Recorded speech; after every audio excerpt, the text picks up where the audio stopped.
I am going to show you how Danny Obannon made over 200K on a piece of commercial real estate without ever owning it. If you think you can make good money with residential real estate, imagine adding a zero to the end of each deal. And it is not as hard as you think. See how you can do a fraction of the amount of deals and make more money. Let's go. We have a really cool guest for you, Danny Obannon. He's wholesaling in multiple markets. And the cool thing that I like that they'll jump into is he's wholesaling commercial real estate. One of the only people that I know that is wholesaling commercial real estate. So what's going on, Danny? Ready to jump into this? Yeah, man. I appreciate you having me on. Yeah, man. Doing some good stuff. So you're in multiple markets. You said you're wholesaling in Tacoma, Boise, Spokane, and you're doing some commercial real estate. So I guess tell the listeners, and you have your own podcast, by the way, so you can mention that later if you'd like to. So tell us a little bit about how you got into real estate and where kind of your journey from where you started to where you are now. Yeah, so I've been in real estate for almost 10 years. I started in 2012. So, and I actually got into it. I was in college and I wanted to get into stock investing. I grew up a single mom of 6 kids, and I had a friend whose dad was pretty wealthy, and I knew he did something with stocks. I had no idea what that even meant at the time, but I understood it at an early age that you could either trade your time for getting paid by the hour, or you could leverage your money, right? My mom was a single mom of 6 kids, so she was working 6-7 days a week, and I saw how much he worked and how much my mom worked, and I'm like, okay, I want that lifestyle, So I had my own lawn mowing business in college, and I would just have my headphones in while mowing, listening to music. So I thought, why don't I try to find some podcasts and figure out how to invest in stocks, figure out if I can learn something while I'm mowing lawns. And in that research, like trying to find stock investing, I found real estate investing on podcasts. And so I would just 8 hours a day listen to all these podcasts, and I joined these Facebook groups, and I was seeing all these checks that people are generating from wholesaling. And so I just kind of made a decision. It was like a few months of doing the research and being in that analysis paralysis mode. And I kind of realized, like, all right, I've learned everything I can learn in this business without doing it. Like, if I'm going to go any further, I need to actually take some steps. So I bought a $500 course at the time, and it taught me to pull absentee owners from listsource. It was the only list I knew about. It was the only list I knew how to pull. And it taught me to send them yellow letters. So I just started doing that. Like, I was in my mom's basement, printing off yellow letters, handwriting the envelopes, stuffing them, and sending them out. And it took me about 3 months to get my first deal.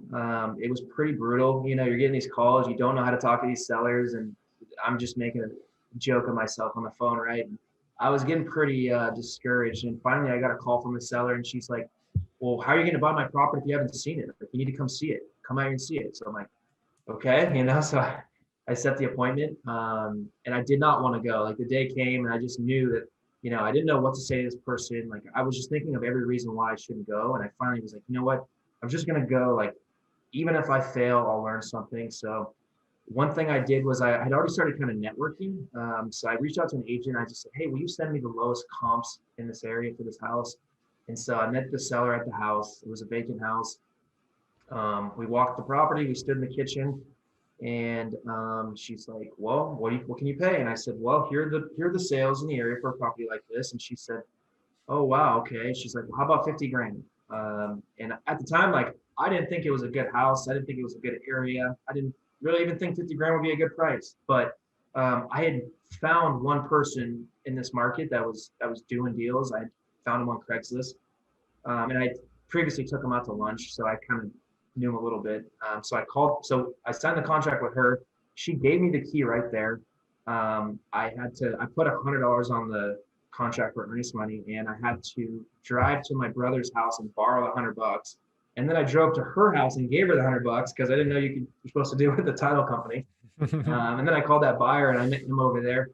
And thankfully, I didn't say a price first because I was hoping I could make $5 grand. Maybe he'll pay 55.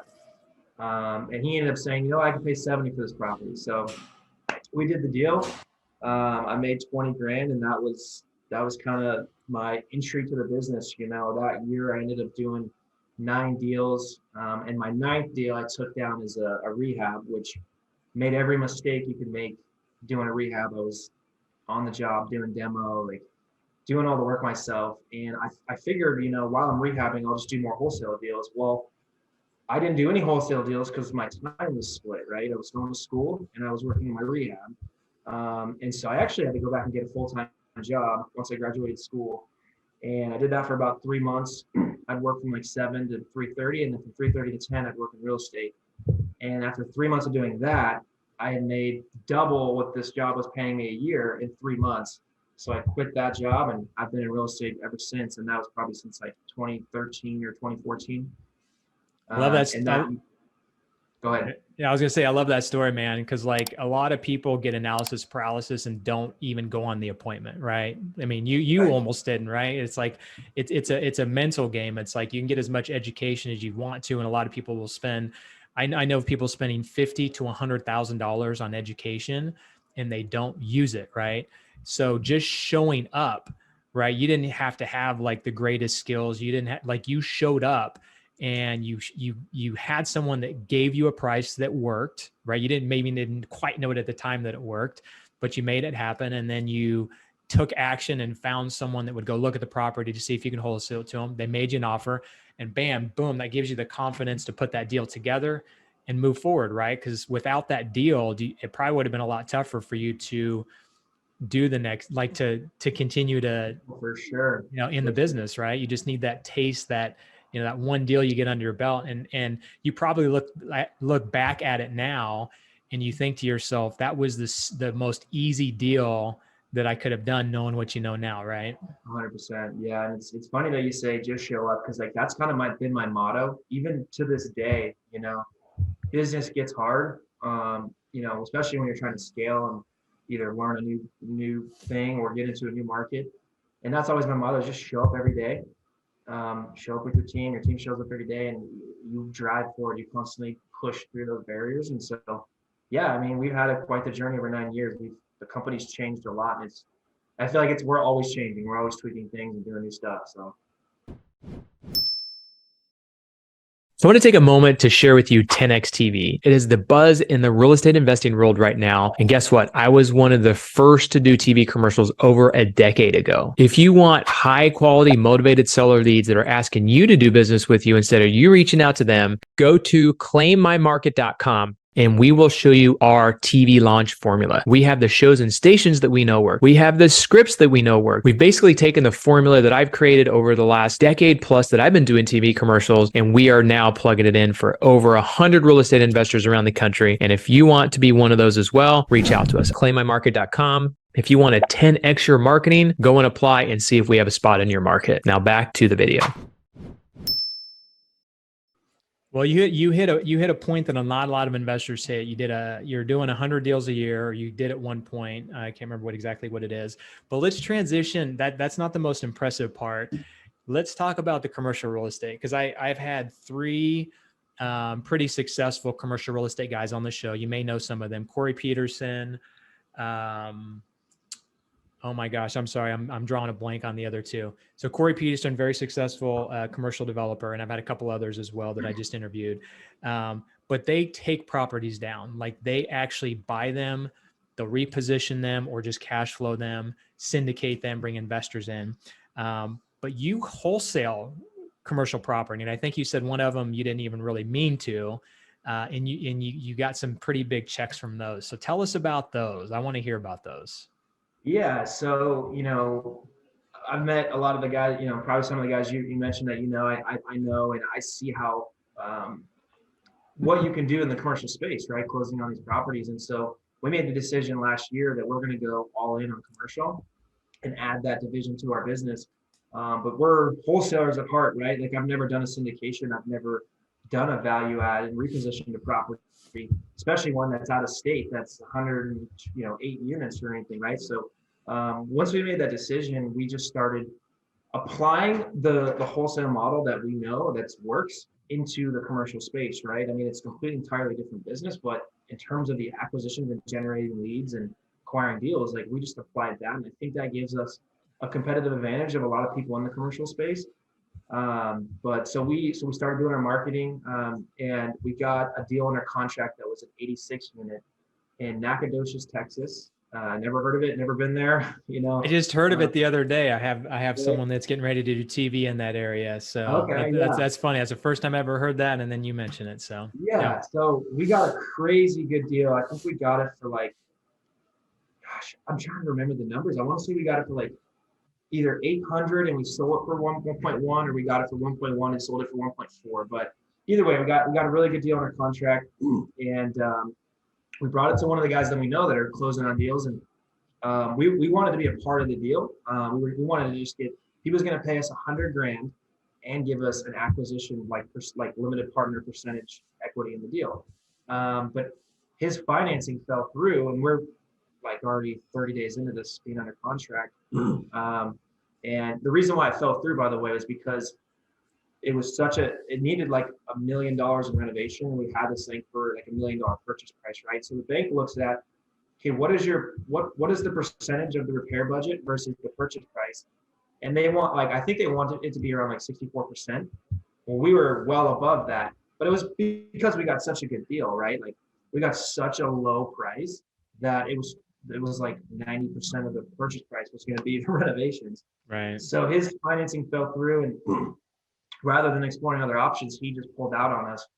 And so we started scrambling, and we ended up finding a buyer, and we assigned it to that person for a 300K assignment fee.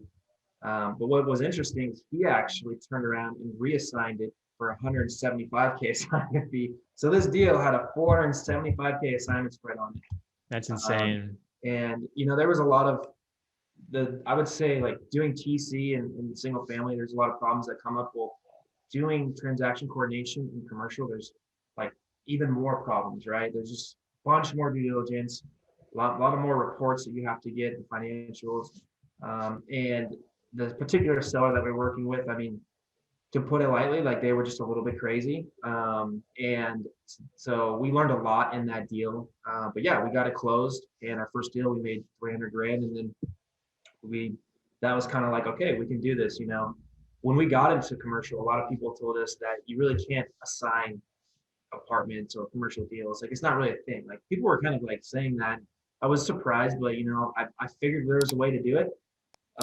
And since then, we've closed another deal that was a 108 unit apartment in Clarksdale, Mississippi, which, again, I've never been there. No one on my team has seen this apartment, but we got it under contract. An acquisition guy that used to work for me actually got under contract for 1.78, and it was way too high, like absolutely too high. So we ended up renegotiating this property all the way down to $1.2 million with the seller. And then we ended up assigning it to a cash buyer for 1.6. So on that one, we made 400 grand. We paid an agent who brought the buyer to us 35 grand. So our net was 365. Man, that's crazy. That's phenomenal. How did you find those deals? So, obviously residential real estate, there's all kinds of marketing mediums. Commercial real estate's a different animal. You can use some of the same mediums, but how did those deals fall in your lap? How did you get such good deals? Yeah, it was interesting because another thing that we got into when we got into commercial, they said, you really can't have because we have a call center, right? We built in the Philippines that does cold calling for other investors. We built that for our company, and we were getting, 15 to 20x returns. And so we had people reach out, and just kind of like organically grew into its own company that does it for investors.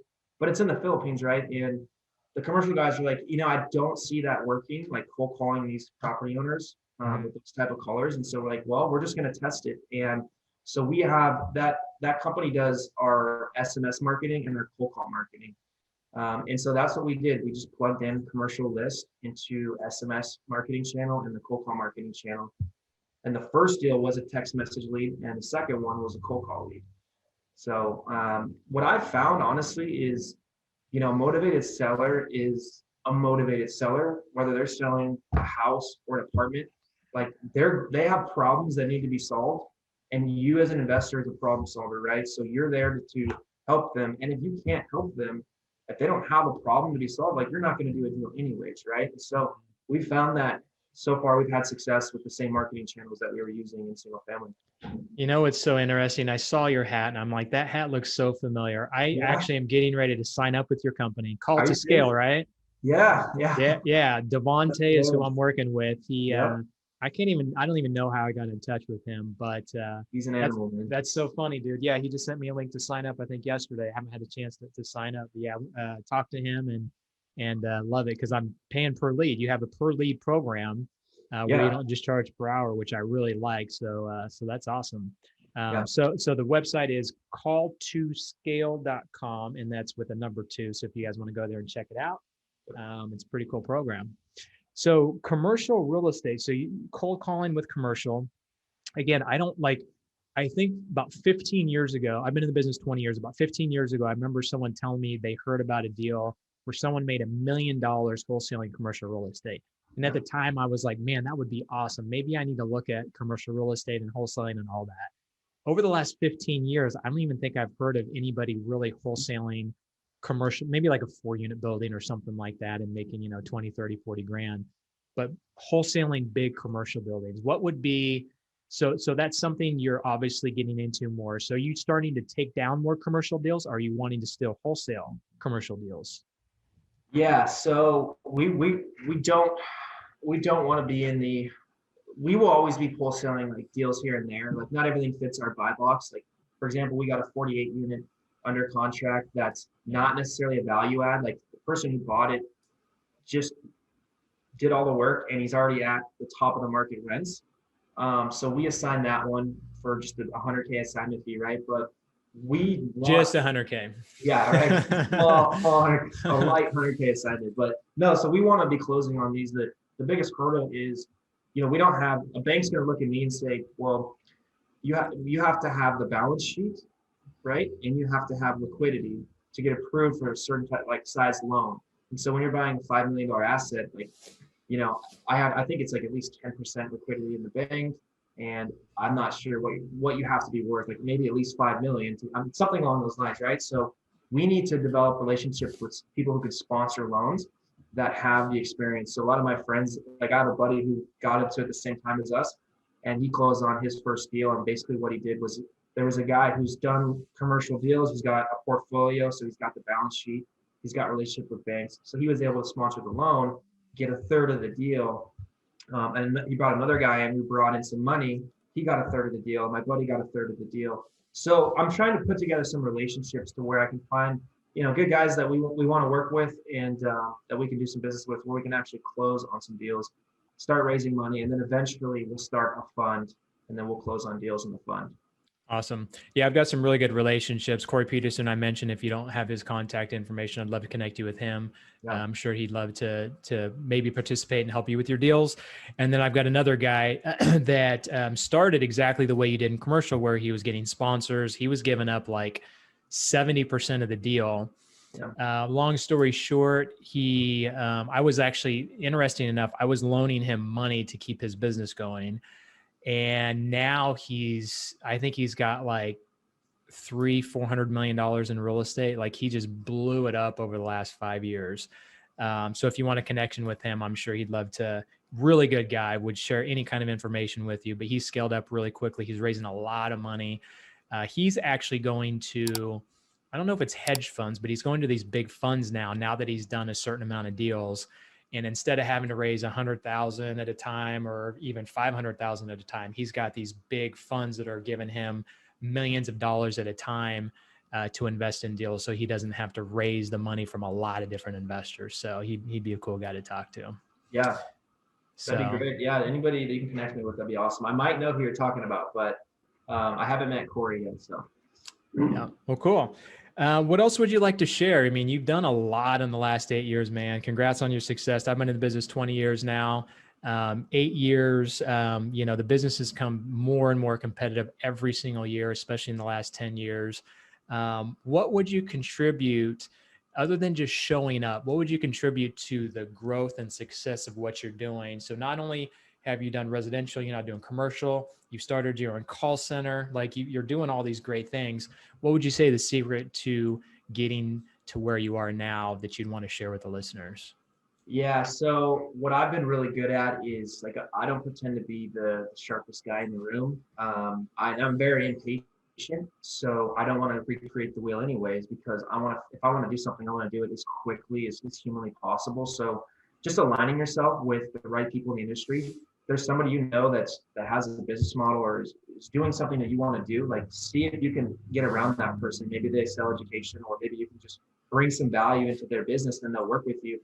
Because I was able to really grow quickly when I started getting around people that were either doing education, or I could have created an alliance with them and we can learn from each other. Because it's whatever you want to do, chances are it's being done right now at a pretty high level. And if you can learn that model and just model it, you can get into it a lot quicker than spending a year, 2 years to figure it out. And the other thing I would say is it's focus. Because I've had times where I've been really focused and had a lot of success. And I've had times where I haven't been and I'm chasing multiple rabbits and I haven't had as much success. And that actually goes back to commercial. I mean, last year when we started commercial, we turned off single family altogether just to do commercial. And then we realized, well, when you start on new marketing, it takes 3 to 6 months to really hit anyways, right? And then you get your first deal on a commercial, it takes 90 days to close. So we realized we need the consistent deal flow that single family spits off. So last year was actually really rough because it was like we built this huge business where we're doing 15, 20 deals a month. And then we turned it off to get in a commercial. And then we had to turn it back on and build it back up. Right. So I'm actually in the building phase of 2 divisions now. I'm building back up single family and I'm building commercial up, right? So staying focused and waiting till something is truly stabilized before you go off into your next, venture would be a huge recommendation, because it's something that, as an entrepreneur, I fail at all the time because I want to do all these things and I get myself in trouble doing that sometimes. Yeah. 2 key points that I'll reiterate. One is, surround yourself with great people, find a mentor, find a coach, find a mastermind, find somebody or a group of people that will inspire you, help you grow. You can learn from their successes and especially from their failures. And then 2, laser focus. A lot of entrepreneurs, especially in general, but real estate investors can chase shiny objects. That's where I've gotten in trouble in the past, where I didn't have my business fully automated to where I started chasing other things, had to come back and regroup and probably lost a few steps in the process. But I'm fortunate enough now that I've got great people in place to run certain businesses to where now I have those businesses where I don't have to be in them. And now I'm chasing the shiny objects, which are leading to great things and chasing one at a time. So those are some good points. So I mentioned calltoscale.com if you guys want to go there and check it out. Any other websites or any other ways for people to reach you that you want to mention before we wrap it up? Yeah, you can check out our podcast. It's called Step by Step REI. We started that because selfishly we wanted to talk to high level people and find out, because people get on podcasts and they're like, oh, I'm so great, I do this, I do that, but it's like, how are you doing that? So we really wanted a show that we could dive into somebody's business and give real value of how they're doing it. And so we started that. It's on iTunes, Step by Step REI. Since then, we've had some people reach out that wanted, to do some consulting and teach. And so we have some courses that kind of show exactly how we have our wholesale business set up, which you can see at stepbystepwholesale.com. That's awesome, man. Congrats on your success, man. I'm glad that we connected, and we've got a lot of synergy and a lot of things that I look forward to working on you with. So get a hold of Danny if you want to scale up your business with cold calling, and he's got some commercial real estate. If you want to invest in some deals, get a hold of him. So thanks, Danny. We'll connect soon, and we'll see you next time. Thanks for having me. All right. Have a good one. Thanks for listening. Please make sure you like and subscribe. And if you love this video, you are going to love these too.